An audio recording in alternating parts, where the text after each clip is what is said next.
नमस्कार दोस्तों, स्वागत है आप सबका एक बार फिर से आपके ही अपने सामूहिक चैनल पर एक और नई वीडियो में। तो दोस्तों आज की वीडियो में हम आपको एक कहानी सुनाने वाले हैं। सच्ची कहानी हम आपको इस वीडियो में सुनाने वाले हैं। दोस्तों कहानी है एक माँ की ममता की। एक बच्चे के प्रति माँ की ममता क्या होती है ये तो सिर्फ एक माँ ही अच्छी तरह से समझ सकती है।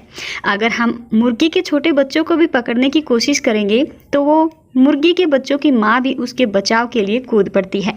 तो दोस्तों माँ की ममता वो होती है कि माँ खुद भूखी रह कर के भी अपने बच्चों को ज़रूर खिलाती है। उसी को कहते हैं माँ की ममता। सही मायने में माँ ममता की मूर्त होती है। तो दोस्तों माँ की ममता के बारे में जितना कुछ कहा जाए कम ही है। आज हम जिस माँ की ममता की बात कर रहे हैं, जिस माँ की ममता की कहानी हम आपको सुनाने वाले हैं, उस माँ की ममता की कहानी आप सुनोगे तो आपके रोंगटे खड़े हो जाएंगे। तो दोस्तों जिस माँ की कहानी हम आपको सुनाने वाले हैं उस माँ का नाम है हिरकनी। तो दोस्तों इस कहानी में बने रहिएगा। चैनल पर नए हैं तो प्लीज़ चैनल को सब्सक्राइब करके साथ मेरे बेल आइकन को प्रेस जरूर कीजिएगा, जिससे हर रोज आने वाली नई नई वीडियोज की नोटिफिकेशन आपको मिलती रहे। तो चलिए दोस्तों वीडियो में बढ़ते हैं आगे और कमेंट में जय श्री श्याम की हाजिरी लगाते जरूर जाइएगा दोस्तों। तो चलिए बात करते हैं उस सच्ची कहानी की। साहस और वीरता की जितनी सराहना की जाए उतनी ही कम है। हमारा यह देश हमारे सूरवीरों के बलिदान, उनकी बहादुरी का ही परिणाम है। आज उसी इतिहास के पन्ने से हम मराठा शासन के दौरान एक बहादुर महिला सेनानी की बात करेंगे जिन्हें आज भी उनकी वीरता के लिए याद किया जाता है। वह महिला सेनानी थी हिरकनी। हिरकनी एक साधारण महिला थी जिन्होंने मराठा शासन के दौरान अपने बेटे को बचाने के लिए शासन के नियमों के विरुद्ध जाकर के अपने शौर्य और वीरता का परिचय दिया था। हिरकनी राजगढ़ जिले के नजदीक ही रहा करती थी। इस किले पर छत्रपति शिवाजी महाराज ने 1674 ईस्वी में विजय हासिल करके इसे अपनी राजधानी में बदल दिया था। शिवाजी के लिए यह राज्य अत्यंत महत्वपूर्ण था। उनका राज्याभिषेक भी रायगढ़ में ही हुआ था। आपको बता दें कि यह किला पहाड़ की चोटी पर है और पूरा गांव पहाड़ की तलहटी में है। किले की खड़ी दीवारें सभी तरफ से किले की रक्षा करती हैं। एक तरफ खड़ी गिरावट थी जहां कोई दीवार खड़ी नहीं की गई थी, क्योंकि सेनानियों का मानना था कि इस पहाड़ी से किसी भी इंसान का महल के अंदर प्रवेश करना असंभव है। पहाड़ी की चोटी पर स्थित यह किला इतना ऊंचा है कि इस पर चढ़ना और इसे भेदना नामुमकिन था। किले के ठीक नीचे ही गांव हुआ करता था और किले की ओर जाने वाली सड़क के माध्यम से किले के अंदर रहने वाले लोगों के लिए दैनिक आवश्यक चीजों को लाया और ले जाया जाता था। इस किले के द्वार सुबह खुलते थे और शाम को बंद हो जाते थे। सुरक्षा कारणों की वजह से यह निर्णय लिया गया था ताकि रात के अंधेरे का लाभ उठा करके कोई दुश्मन किले के अंदर न घुस पाए।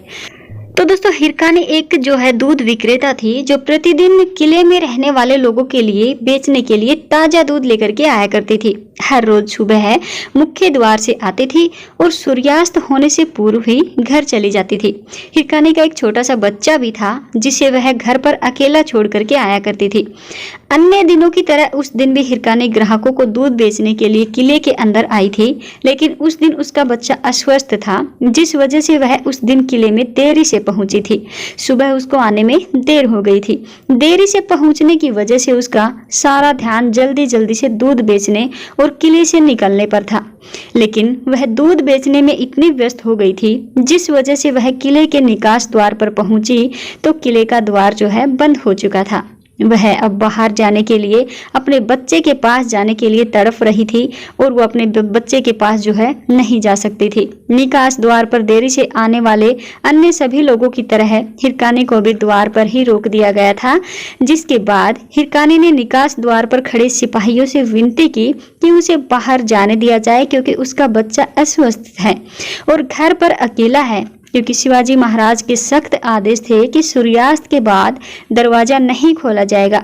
इसलिए सैनिकों ने हिरकनी को मना कर दिया और सूर्योदय का इंतजार करने को उसको कहा। लेकिन हिरकनी जो एक बहादुर महिला और एक माँ थी, माँ की ममता तड़फ रही थी अपने बच्चे के पास जाने के लिए। वह रात को अपने बच्चे को अस्वस्थ अवस्था में अकेला कैसे छोड़ सकती थी।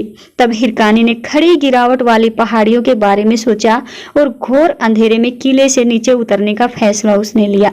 नुकीली पत्थरों और झाड़ियों की वजह से उसे कई चोटें भी आई, लेकिन उस रात उन्होंने अपनी बहादुरी और निडरता से किले को पार कर ही लिया था। अगली सुबह वह रोज की भांति किले में दूध बेचने के लिए किले के द्वार पर खुलने का इंतजार कर रही थी। लेकिन जब सिपाहियों ने हिरकानी को देखा तो वह सब हैरान रह गए और उन्होंने फैसला किया कि हिरकानी को शिवाजी महाराज के पास ले जाया जाए, क्योंकि उसने किले के नियमों का उल्लंघन किया है। जब छत्रपति शिवाजी महाराज ने हिरकानी से पूछा कि वह शाम के समय किले से बाहर कैसे गई, तो बहादुर हिरकानी ने बिना संकोच किए जवाब देते हुए कहा कि उसका बच्चा घर पर अकेला और अस्वस्थ था, वह उसे घर पर अकेला नहीं छोड़ सकती थी, इसीलिए उन्होंने किले की खड़ी गिरावट वाली पहाड़ियों को पार किया था। शिवाजी महाराज हिरकानी की वीरता को देखकर अत्यंत प्रसन्न हुए और उन्होंने उस पहाड़ी पर एक दीवार के निर्माण का आदेश दिया और यह वही दीवार है जिसे आज हिरकानी बुर्ज के नाम से जाना जाता है। छत्रपति शिवाजी महाराज ने आदेश दिया था कि उस बुर्ज का नाम जो है हिरकानी के नाम पर रखा जाएगा। यह हिरकानी बुर्ज आज भी हिरकानी की बहादुरी के प्रतीक के रूप में मौजूद है, जिसने अपने बच्चे के लिए किले की दीवारों को भी भेद दिया था। तो दोस्तों, ये थी माँ की ममता की एक अद्भुत, एक सच्ची कहानी। आपको कैसी लगी ये कहानी? उम्मीद करती हूँ कि आपको हमारी ये कहानी पसंद आई होगी। तो दोस्तों, इस कहानी को अन्य लोगों के साथ भी शेयर कीजिएगा, वीडियो को लाइक कीजिएगा और कमेंट में जय श्री श्याम की हाजिरी लगाना बिल्कुल भी मत भूलिएगा। और ऐसे ही हर रोज नई नई कहानियाँ, नए नए उपाय सुनने के लिए हमारे चैनल को सब्सक्राइब कीजिएगा और बेल आइकन को प्रेस करना बिल्कुल भी मत भूलिएगा। तो दोस्तों, आज की वीडियो में बस इतना ही। मिलते हैं आपसे कल एक और नई वीडियो में नए उपाय, नई जानकारी के साथ। तब तक के लिए सभी दोस्तों को जय श्री श्याम, जय माता दी।